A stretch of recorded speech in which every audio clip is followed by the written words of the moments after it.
Isaiah chapter 6. In the year that King Uzziah died, I clearly saw the Lord. He was seated on his exalted throne, towering high above me. His long flowing robe of splendor spread throughout the temple.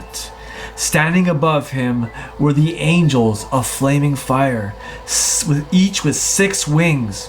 With 2 wings they covered their faces in reverence.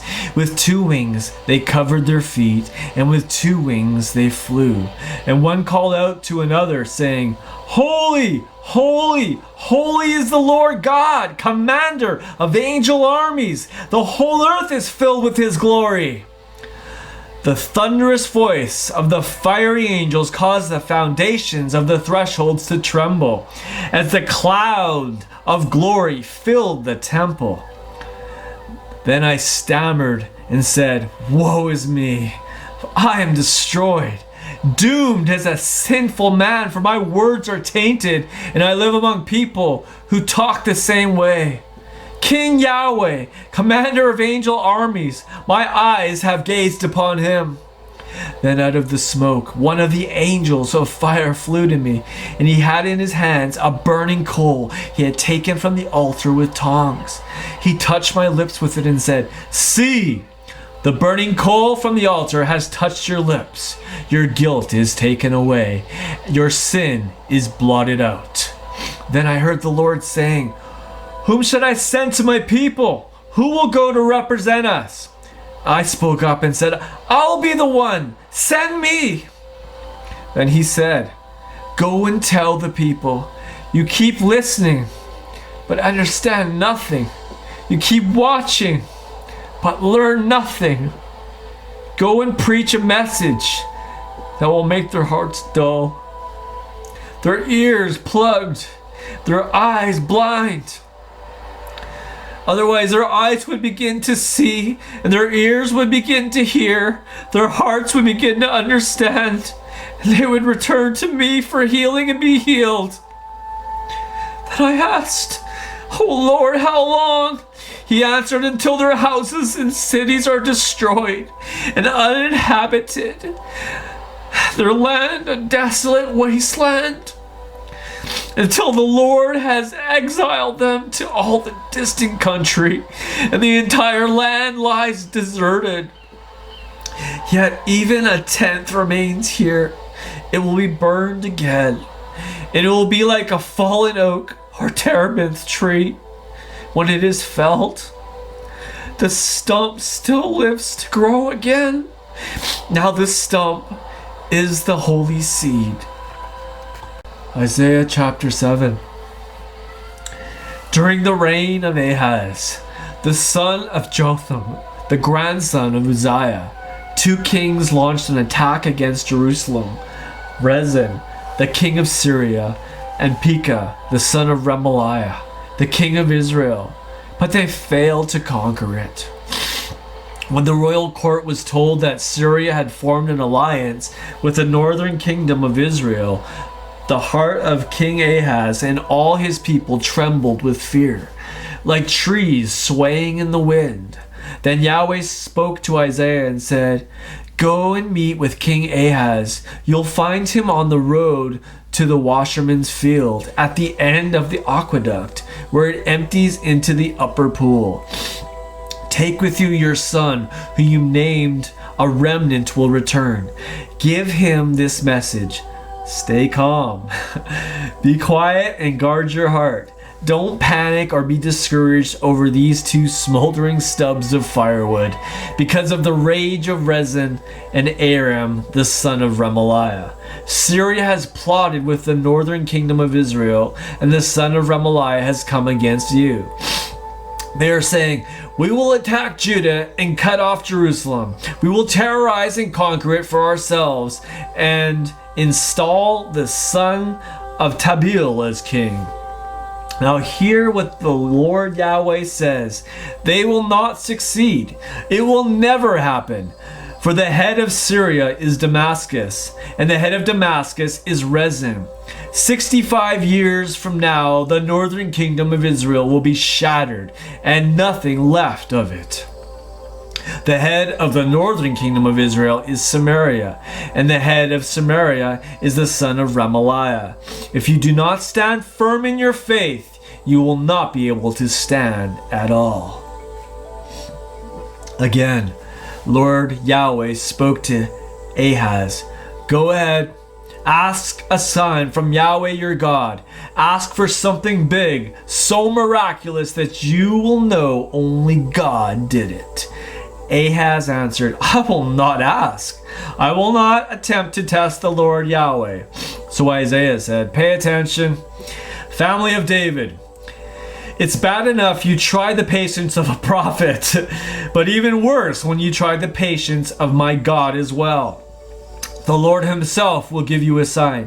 Behold, the virgin will conceive and give birth to a son, and will name him God among us. He will eat curdled milk and honey, and he will know enough to refuse the evil and choose the good. Yet even before that time comes for him to know good and evil, the land of those two kings you dread will be deserted. The Lord Yahweh is going to bring days of catastrophic trouble on you and your people and on the whole royal court, not seen since the northern kingdom of Israel broke off from Judah. He is going to bring the king of Assyria with his great army. In that day, the Lord Yahweh will whistle and call for flies from Egypt's lower streams. He will whistle for bees from the land of Assyria, and they will swarm down upon you and settle into the steep ravines and crevices of the rocks, on every thorn bush and at every stagnant pool. In that day, the Lord will take his razor, the hired king of Assyria, from beyond the Euphrates, and will shave your head, your legs, and also your beard, leaving you ashamed and exposed. In that day, if a farmer keeps alive only one heifer and 2 goats, they will give so much milk that he will have more than he needs, and everyone left in the land will have all the milk and honey they desire.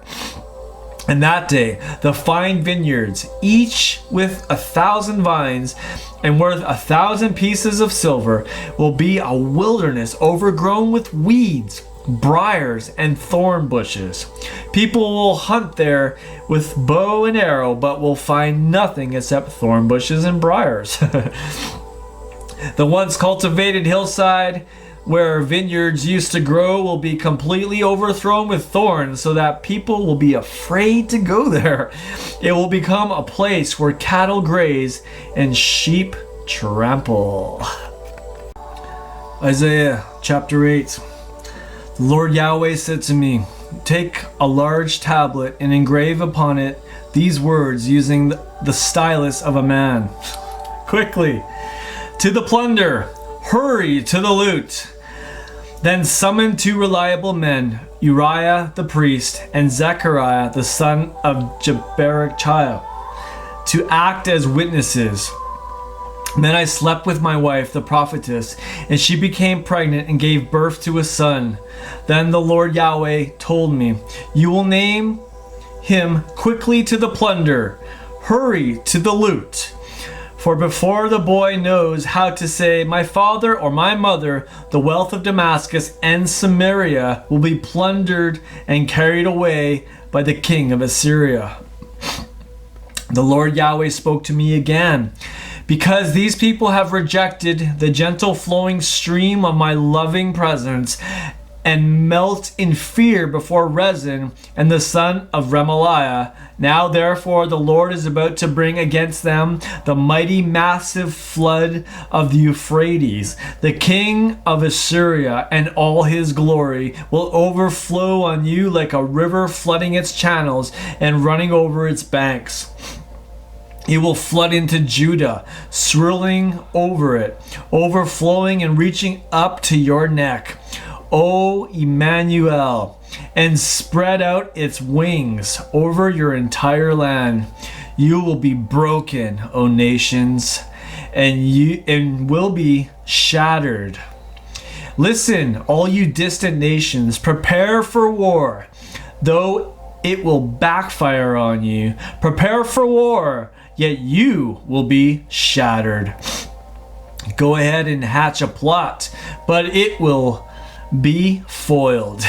Go ahead and speak a word, but it will not stand, for God is with us. The Lord's mighty hand rested on me, and he warned me with these words not to act like these people. Don't believe their every conspiracy rumor, and don't fear what they fear. Don't be moved or terrified. Fear nothing and no one except Yahweh, commander of angel armies. Honor him as holy. Be in awe before him with deepest reverence. He will become for you a holy sanctuary, but for them a stone people trip over. He is a rock that causes the two houses of Israel to stumble, a trap and a snare for the people of Jerusalem. Many will stumble and fall and be broken. Yes, they will be snared and taken away captive. Now, tie up the scroll and preserve it as legal evidence. Seal my instructions for the future for my disciples. I will wait for the Lord Yahweh, who hides his face from the family of Jacob, and I will place all my hope in him. Behold, here I stand, and the children whom the Lord Yahweh has given me are for signs and wonders in Israel, sent from the Lord Almighty, commander of angel armies, who is enthroned on Mount Zion. Now suppose someone says, consult mediums and spiritualists who moan and mutter in their cantations, in their ritual pits. After all, isn't it right for people to seek oracles from their gods by asking the dead about the destiny of the living? You are to answer them, listen to the teaching and instruction of the Lord. If their speech does not line up with his word, they will have no light of dawn. They will wander here and there, distressed and hungry, and when they are famished, they will be enraged and begin to curse their king and their God. If they look to the heavens or to the earth, they will only despair and darkness and fear and gloom, and they will be thrust into obscure darkness. Isaiah chapter 9. No more gloom for those who are in distress. Although the Lord greatly humbled the regions of Zebulun and Naphtali, he will one day bestow upon them great honor, from the Mediterranean eastward to the other side of the Jordan, and throughout the Galilee of the Gentiles. Those who walked in darkness have seen a radiant light shining upon them. They once lived in the shadows of death, but now a glorious light has dawned. Lord, you have multiplied the nation and given them overwhelming joy. They are ecstatic in your presence and rejoice like those who bring in a great harvest and those who divide up the spoils of victory. For you have broken the chains that have bound your people and lifted off the heavy bar across their shoulders, the rod the oppressors used against them. You have shattered all their bondage, just as you did when Midian's armies were defeated. Every boot of marching troops and every uniform caked with blood, will be burned as fuel for the fire. A child has been born for us. A son has been given to us. The responsibility of complete dominion will rest on his shoulders, and his name will be the Wonderful One, the Extraordinary Strategist, the Mighty God, the Father of Eternity, the Prince of Peace. Great and vast is his dominion. He will bring immeasurable peace and prosperity. He will rule on David's throne and over David's kingdom, to establish and uphold it by promoting justice and righteousness from this time forward and forevermore. The marvelous passion that the Lord Yahweh, commander of angel armies, has for his people will ensure that it is finished. The Lord decreed a word against Jacob, and it brought calamity upon Israel. And all the people of Ephraim and Samaria knew of it. Their hearts filled with pride, and they arrogantly boasted, "Our brick walls may have crumbled, but we will rebuild them with dressed stones. Invading armies may have cut down our sycamore trees, but we will plant cedars in their place." So the Lord Yahweh stirred up their enemies and strengthened Rezin's foes. And they came against the people, Syrians on the east and Philistines on the west. They came with bared teeth and devoured Israel. Yet despite all this, his anger did not subside, and his hand of judgment is poised to strike them again. For the people did not repent and turn to the one who struck them, or seek the Lord Yahweh, commander of angel armies. In a single day, the Lord Yahweh cut off from Israel both head and tail, palm branch and reed. The elders and dignitaries are the head. The prophet who teaches lies is the tail. The leaders have led them astray, and the citizens are left in confusion. That is why the Lord did not show pity to the young people or have compassion on their orphans and widows. For everyone was godless and did evil, with each mouth spewed out wickedness. Therefore the Lord's anger has not subsided, and his hand is poised to strike them again. Surely wickedness burned like an out-of-control fire, consuming thorns and thistles. It set ablaze the thickets of the forest with flames swirling upward in columns of smoke. The land was scorched because of the anger of the Lord Yahweh, commander of angel armies. The people themselves became fuel for the fire, and no one showed compassion toward another. With their right hands they snatched what belonged to others, yet remained hungry. With their left hands they stole food, yet they were starving, and even ate their own offspring. Manasseh devoured Ephraim, and Ephraim Manasseh. And together they turned against Judah. Yet despite all this, the Lord's anger has not subsided, and his hand is poised to strike them again. Isaiah chapter 10. Woe to those who legalize injustice and write oppressive legislation. You rip away the rights of the poor and prey upon widows and orphans. What will become of you on your day of visitation when disaster comes from afar? To whom will you run for help? And what will you do then with all your great wealth? You'll have no option but to cringe among the captives or fall among the corpses of the slain. Yet despite all this, his anger has not subsided, and his hand is poised to strike. Woe to arrogant Assyria, the rod of my anger. The club I place in the king's hand is my fury. I'm the one who has sent him against a godless nation and ordered him to attack a people who anger me. I sent him to take the spoil and seize the plunder, and to trample them down like dust in the street. But he has no clue what he's doing, and he has something else in mind. He plans on annihilating many nations and thinks, after all, I have made my executive commanders into kings. Calneh will be no different than Charchemish, whom I've destroyed. I'll destroy Hamath as I did Arphad, and Samaria like Damascus. Since I was able to seize kingdoms full of idols and images more powerful and more impressive than those of Jerusalem and Samaria.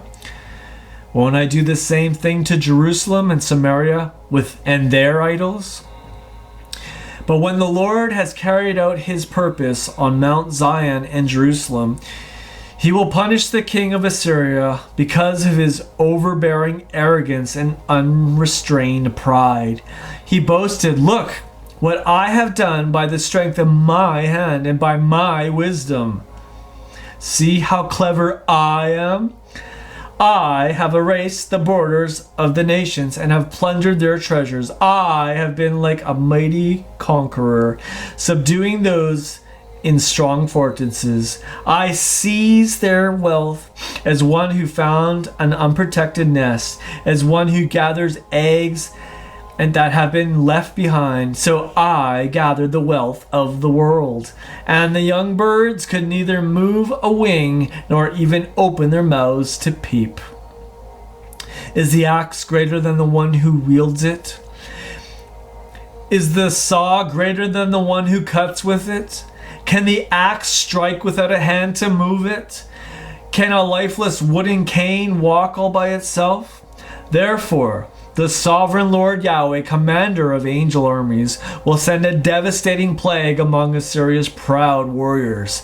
Yes, the glory of Assyria will be burned and go up in smoke. For the light of Israel will become a fire in their midst, and the Holy One will become a flame. He will consume the thorns and thistles of the Assyrian king in one day.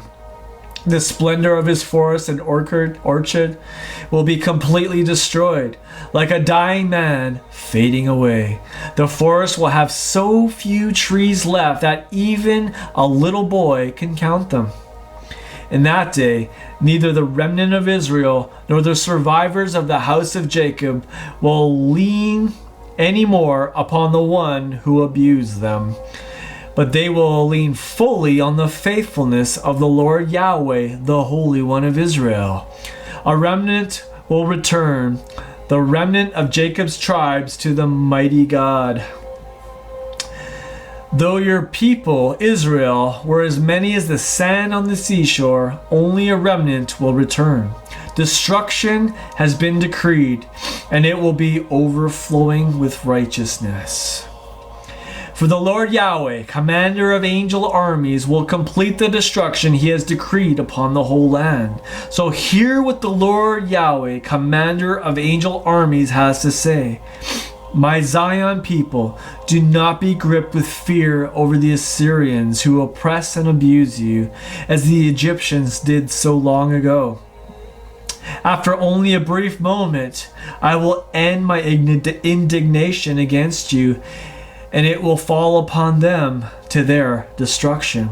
The Lord Yahweh, who commands angel armies, will wield his whip against them, as when he struck Midian at the rock of Oreb. And once again he will raise his rod over the waters as he did in Egypt. In that day the Lord will remove the heavy burden from your shoulders and break off the yoke of bondage from your necks because of the heavy anointing upon you. The Assyrian army attacked Iath. They passed over into Migron and stored their equipment at Michmash. They went through the pass and spent the night at Geba. Ramah was alarmed and trembled. Those in Gibeah, the city of Saul, ran for their lives. Cry aloud, O daughter of Gilam. Listen, O Leasha, poor Anathoth. Madmena is retreating. The residents of Jebim are hiding. This very day, standing at Nob, he will shake his fists at the mountain of the daughter of the house of Zion, at the hill of Jerusalem. Behold, the sovereign Lord of angel armies is about to cut off the branches with terrifying power. He will cut down the exalted heights of the high and the lofty will be brought low. He will slash the thickets of the forest as with an axe, and Lebanon will fall before the mighty one.